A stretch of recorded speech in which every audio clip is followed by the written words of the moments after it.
Namaste, Jai Bharat.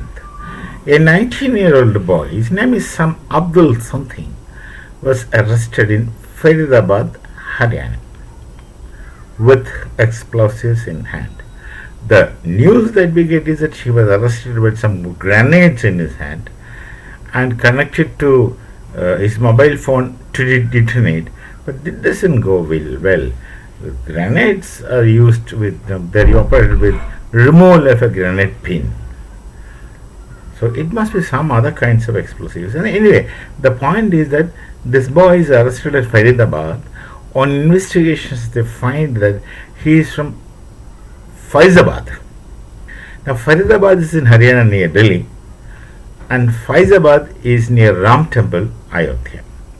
Faizabad is the name of the entire area where Ayodhya is situated inside. This person is from there. That's the first preliminary report says. And on investigation, they found he had gone there to receive explosives from a possible IS agent or a network of IS agents there to make explosions in the Ram Temple. Now look at the situation. Making explosions at Ram Temple, and it's definite that Pakistan is involved in it. And Pakistan, as I've told you, there were three parallel administrations. One is the elected government, another is the Maulvi government, and the third one is the army government. So these three governments, and they don't have that kind of tandem work among themselves. Each one is to his own way, his own manner, their own existence and their own programs, execution, carrying out, thought, planning, everything. They don't have this kind of what you call gives and takes of in their policies and execution of policies. Maybe at surface level they know, but then never at deep level. They function independently, and that makes the nation a mess and unaccountable. Because who is accountable when you talk? That all serious problems are there in political Pakistan. But one other thing, they generally speak of having good relations with neighbors, especially with Bharat. They keep talking. But speaking is one thing and doing is an entirely different thing. While doing all those things, they are sending terrorists cross border. The army gives covering fire, and these people will sneak in. Today also someone got killed. One of the person who was uninvited guest was shot dead. This goes on, and they don't care about human lives. None of these terrorists care about human lives. They have no sentiment. They are terrorists per se, and for them, terrorism is a profession. That's how they make a living out of things. That's how they make a living. And they make a living out of terrorism, and the leaders of terrorists make an excellent living out of terrorism. They live in all kinds of luxuries where these earthly luxuries are forbidden to their cadre, but the leaders have their own. They are not affected. These things are only for common people, not for their leaders. And this is very, people should know it, and everyone should know it. Why should I repeat? Repeating is not necessary. Now, with this they come. Why targeting Ram Mandir? Why targeting Ram Mandir? The objective is very explicit. To create disturbances in the nation. Suppose Ram Mandir is attacked. Now, with couple of small time explosives, nothing shall happen to the Ram Temple. It's made in hard granite. Nothing shall happen. But that action would send a sentimental lightning in the minds of the people of Bharat. The Ram Mandir or Sri Ram is a symbol of Bharati Sanskriti. It has become so emotional to people of Bharat, that Ramji is our symbol. That it represents all our Sanskriti. That is how it has become functionally. So this would create disturbances, and if they do it, they do it.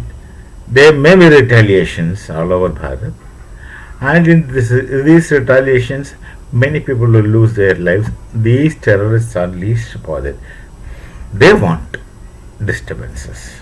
They want people to get killed. Not only their people. There's nothing like their people. They want anyone to get killed because these people themselves are suicide bombers. So death is a common thing for them. They have no value for life. Now look at the incident that took place in Gujarat 2002, the Godhra incident. Why? The Karsavaks were burned alive in a closed railway compartment. And that sent ripples through the nation. The Karsavaks were returning from Ayodhya and they were burned alive. They must have used petrol, diesel, whatever it is, and put the whole train to fire, the compartments to fire, and people lost lives. And there was, of course, repercussions. And then the newsmakers I call them, they gave such narratives. And the BBC of late gave again such narratives, and very late they gave a spurious narrative that these things happen in Gujarat. Look, you don't live in Gujarat, I live in Gujarat. Don't you think that we know things directly than what you speak of? And Godhra is not that far from where I stay. So these kind of things, they want to happen in Bharat. They want disturbances because Pakistan is heavily disturbed nation. They have parallel administrations of 3 governments, I told you, Mullah government, army government and the civil government. So they can't be in tandem and there's no one accountable. All these things are there. So this person, 19-year-old, he must be a recruit with all kinds of facilities extended to him, and there must be such people more, and many of them will be there as sleeper cells at the hands of IS, and then all these terrorist organizations are all the same to us. Whatever name it is, they just do the one or the same thing. And they recruit, they train them, they activate them, and create disturbances. This won't stop. This won't stop so long as terrorism is an easy method of making a living. On the one hand, they don't want to live these lives because they're so sure that there is an afterlife. This is the kind of training they get right from childhood and the kind of education which they get, madrasa. So they all are very positive that they would continue to live after death. Such big foolishness, but they won't realize they have been trained and patterned and brainwashed to that extent. So they are ready to do anything. And even here, when they live, they have all kinds of luxuries available to them. They are not able to work. The only thing they know is this terrorism. It has become a profession for many people, and these professional people are professionally recruited by the professional leaders. All their factory is these terrorist making factories they have, and they have some very specially trained managers, specially trained PRs, specially trained marketing agencies, typically corporate. Terrorism must become a corporate affair to many people because people make an easy living, and their nation people don't work. They want things free, and if they don't have anything, they can always go and become a terrorist. Just sneak into Bharat, fire 2 bullets, and if they don't die, if they die, they go to heaven, and if they don't die, they will continue to live luxuriously. All the way they think they are benefited. So these kind of things happening, and what do you expect a nation like Bharat to do? Talk to the people of Pakistan? To whom? The Mullah government, the army government, or civil government? And whatever they say, and they will never follow it. This had been our experience in the past, all these years. So this, and attacking Ram Mandir. So that Ram Mandir attack shall be more sensitive. People will react, and people will go out of control if this thing happens. That's precisely what they want. We can't ask the people of Bharat to keep quiet when this thing happens. How many people you are going to ask to keep quiet? To practice restraint? Many people don't. Many people don't. They would react. And that reaction is going to create problems in the society. Our social balance get disturbed. There will be at least some puckers in the smooth flow of social balance. And that, if these kind of things happen, our growth, economic growth, or all other kinds of growth, our growth in strength shall be affected.